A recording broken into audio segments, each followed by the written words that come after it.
નમસ્કાર વિદ્યાર્થી મિત્રો, એક નવા વિડીયોમાં આપનું હાર્દિક સ્વાગત છે. તો વિદ્યાર્થી મિત્રો, આજે આપણે ધોરણ 5 વિષય હિન્દી સત્ર પ્રથમ એકમ નંબર 8 ભરત મિલાપ એનો આજે આપણે અભ્યાસ અને સ્વાધ્યાયનું સોલ્યુશન કરવાના છીએ. તો વિદ્યાર્થી મિત્રો, આપણે હિન્દીની પાઠ્યપુસ્તક ખુલ્લી રાખવાની છે. તો એમાં પ્રથમ સત્રમાં ધોરણ 5 વિષય હિન્દી પ્રથમ સત્રના પાના નંબર 47 ઉપર છે અભ્યાસ. તો એનું વિગતવાર આપણે પ્રશ્નોનું સોલ્યુશન કરશું, સાથે આપણે એની સમજ પણ મેળવીશું. અભ્યાસ જો એમાં સૌ પ્રથમ આપણે 5 પ્રશ્નો દેખાય છે. તો પ્રથમ પ્રશ્ન છે એનું સૂચના પહેલા प्रश्नों के उत्तर दीजिए. प्रश्न पहलो, भारत को आते हुए देखकर लक्ष्मण को क्या शंका हुई? उत्तर, भरत को आते हुए देखकर लक्ष्मण को शंका हुई कि शायद वे लोग लड़ने आ रहे हैं. दूसरा प्रश्न, राम को देखकर भरत ने क्या किया? उत्तर, राम को देखकर भरत राम के चरणों में गिर पड़े और क्षमा मांगी.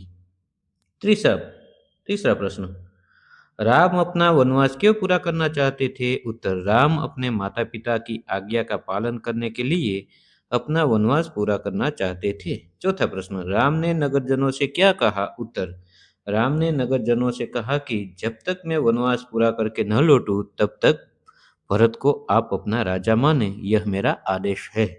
पांचवा प्रश्न, भरत की जगह अगर आप होते तो क्या करते? उत्तर, भरत की जगह में होता तो राम को लेकर ही अयोध्या लौटता. दूसरा, राम को मनाने की पूरी कोशिश करता. तीसरा, किसी भी प्रकार से राम को अयोध्या लौटने के लिए सहमत करता.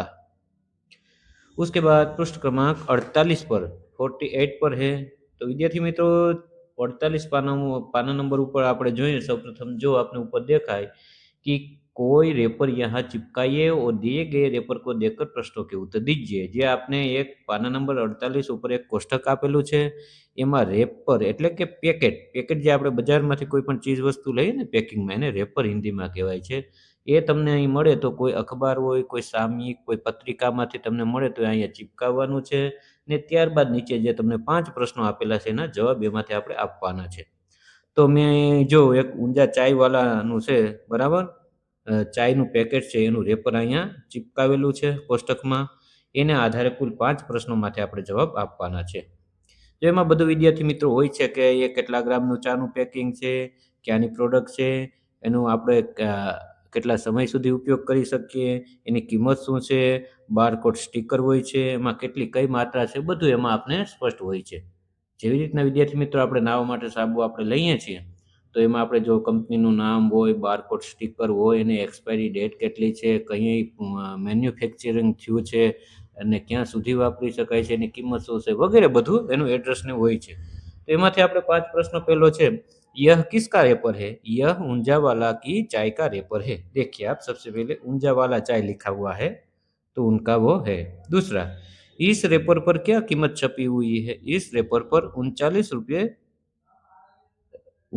रुपये कीमत छपी हुई है. એટલે વિદ્યાર્થી મિત્રો જો 39 રૂપિયા છપાયેલા છે. तीसरा प्रश्न, इसका पैकिंग कब हुआ है? तो देखिए इसमें 8/2020 को ऐसा है, तो इसका पैकिंग दिनांक 8/2020 को हुआ. चौथा प्रश्न, इसका उपयोग कब तक कर लेना चाहिए? इसका उपयोग पैकिंग के बाद 13 महीनों तक कर लेना चाहिए. पांचवा, इसके अलावा रेपर में और कौन सी उपयोगी बातें छपी हुई है? इसके अलावा रेपर में लोट नंबर और बारकोड, वजन जैसी उपयोगी बातें छपी हुई है. ત્યારબાદ વિદ્યાર્થી મિત્રો પાના નંબર 49 ઉપર આપણે જોઈએ, પૃષ્ઠ ક્રમાંક 49 ઉપર આપણે હિન્દી પાઠ્યપુસ્તકમાં જો વિદ્યાર્થી મિત્રો તમારે આ લખવા માટે અસાઇનમેન્ટ કે પાઠ્યપુસ્તકમાં લખવા માટે વિડીયોને સ્ટોપ કરીને આપ લખી શકો છો. ત્રીજો પ્રશ્ન, नीचे दिए गए कोष्टक में से सही संकेत चुनकर लिखिए. तो विद्यार्थी मित्रों कुल 4 आपने नीचे આમાં સંકેત આપેલા છે પાના નંબર 49 ઉપર. એના આધારે જે ઉપર તમને કોષ્ટકમાં જે શબ્દો આપેલા છે નામ એ આપણે લખવાનું છે. પહેલું ઉદાહરણ તરીકે આપણે દવાખાનાનું ચિત્ર છે, બેડ દેખાય તો કે રેલવે ક્રોસિંગ આરક્ષિત છે, હોસ્પિટલ છે, પેદલ યાત્રી છે, ક્રોસિંગ છે કે સાયકલ ક્રોસિંગ. તો કે વિદ્યાર્થી મિત્રો આપને શું દેખાય છે? હોસ્પિટલ. તો જો અહીં હોસ્પિટલ મેં લખી નાખ્યું. આપણે લખવા માટે વિડીયોને આપ સ્ટોપ કરી શકો છો. બીજું જો આવું જે નિશાન હોય છે તો રેલવે ક્રોસિંગ આપણે જ્યાં કરીએ છીએ, જ્યાંથી ટ્રેન આવ જા કરતી હોય ત્યાં આવું નિશાન દોરેલું હોય તો એમાં રેલવે ક્રોસિંગ લખવાનું છે. ત્યારબાદ એક વ્યક્તિ છે એ ઝીબ્રા ક્રોસિંગ જે પગપાળા જે ચાલીને જતો હોય ને કોઈ જગ્યાએથી મોટા શહેરોમાં રોડ ક્રોસિંગ કરવાનું હોય તો એના માટેનો આવો હોય છે, તો ત્યાંથી વ્યક્તિઓ ક્રોસિંગ કરી શકે, તો એને પેદલ યાત્રી ક્રોસિંગ એવું કહી શકાય. ત્યારબાદ આવું સાયકલનું ચિત્ર દોરેલું છે, તો એમાં આપણે આમાં લખવાનું રહી ગયું વિદ્યાર્થી મિત્રો, પણ એમાં છેલ્લું જે આપણે છે કે સાયકલ ક્રોસિંગ, જે આપણે આ દેખાય છે છેલ્લું સાયકલ ક્રોસિંગ, એમાં આપણે લખી નાખવાનું છે. ત્યારબાદ વિદ્યાર્થી મિત્રો આપણે એથી પણ નીચે જો ચોથું 49 પાના નંબરમાં છેલ્લે છે, ઊંચી આવાજ મેં પढ़िए और लिखिए. શું કરવાનું છે આમાં વિદ્યાર્થી મિત્રો? આપણે શુદ્ધ ઉચ્ચારણથી ઊંચા અવાજમાં બોલવાનું છે અને આપણે જે અસાઇનમેન્ટ જે નોટ્સ છે એમાં લખવાનું પણ છે. જેમાં જો લક્ષ્મણ, ઉપેક્ષિત, ક્ષમા, અયોધ્યા, ઈચ્છા, પ્રજા, કર્તવ્ય, ધ્યાન, પ્રભુ, ઇન્હે. તો આટલા જે શબ્દો છે એમાંથી આપણે લખવાનું છે. ત્યારબાદ વિદ્યાર્થી મિત્રો પાના नंबर 50 ઉપર प्रश्नों के उत्तर दीजिए. राम, सीता और लक्ष्मण कहाँ गए? उत्तर राम, सीता और लक्ष्मण वन में गए.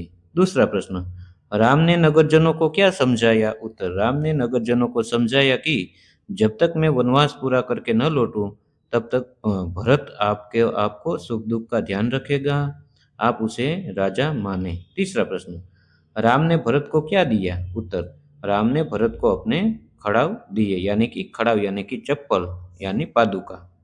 चौथा प्रश्न, भरत ने खड़ाऊ लेकर क्या करने का सोचा? उत्तर भरत ने सिंहासन पर खड़ाऊ रखकर राजकाज करने का सोचा.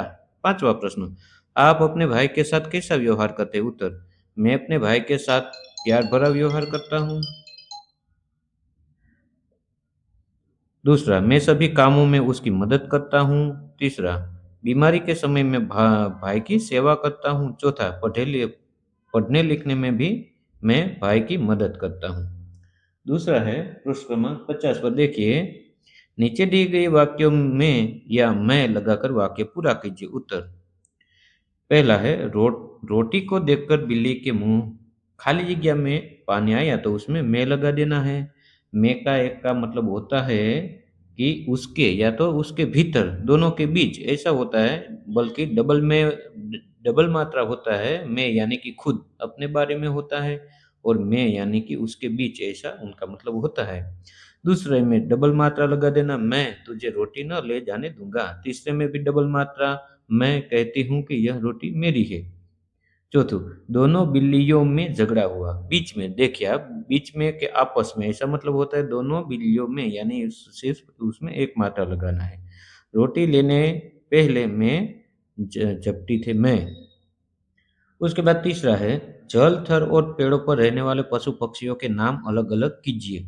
तो जल में रहने वाले, थल यानी कि जमीन पर रहने वाले, और पेड़ों पर रहने वाले. तो जल में रहने वाले देखिए मछली, मगर, केकड़ा, कछुआ, बतख. थल में पर रहने वाले बकरी, कुत्ता, शेर, हाथी, लोमड़ी.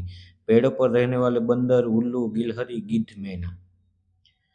उसके बाद देखिए पृष्ठ क्रमांक 51 पर आखिर में भाषा सज्जता अभ्यास 1, अपना नाम लिखिए. तो बाल दोस्तों, हमें इसमें क्या करना है? हम अपना खुद का नाम लिखना है, हमारे दोस्तों का, गांव का अपने आप लिखना है. यहाँ मैं जो वीडियो बना रहा हूँ तो मैंने अपने बारे में लिखा है, मेरा नाम सुरेश कुमार है. तो देखिए अपना नाम लिखिए, मेरा नाम सुरेश कुमार है. अपने गांव शहर का नाम लिखिए, मैं केशोद का रहने वाला हूँ तो केशोद लिख दिया, गुजरात जूनागढ़ के केशोद में रहता हूँ. अपने दोस्तों के नाम लिखिए, मेरे 3 दोस्त हैं तो शैलेश, हरेश, विजय, ये तीनों का मैंने नाम लिख दिया. चौथा है, किन्हीं 4 नदियों के नाम लिखिए, लेकिन 3 जगह है तो 3 भर देते हैं, गंगा, यमुना, सरस्वती, ब्रह्मपुत्रा, कृष्णा, कावेरी, कोई भी आप लिख सकते हैं. किन्हीं 3 पर्वतों के नाम लिखिए, मैंने लिखा गिरनार, हिमालय, पावागढ़.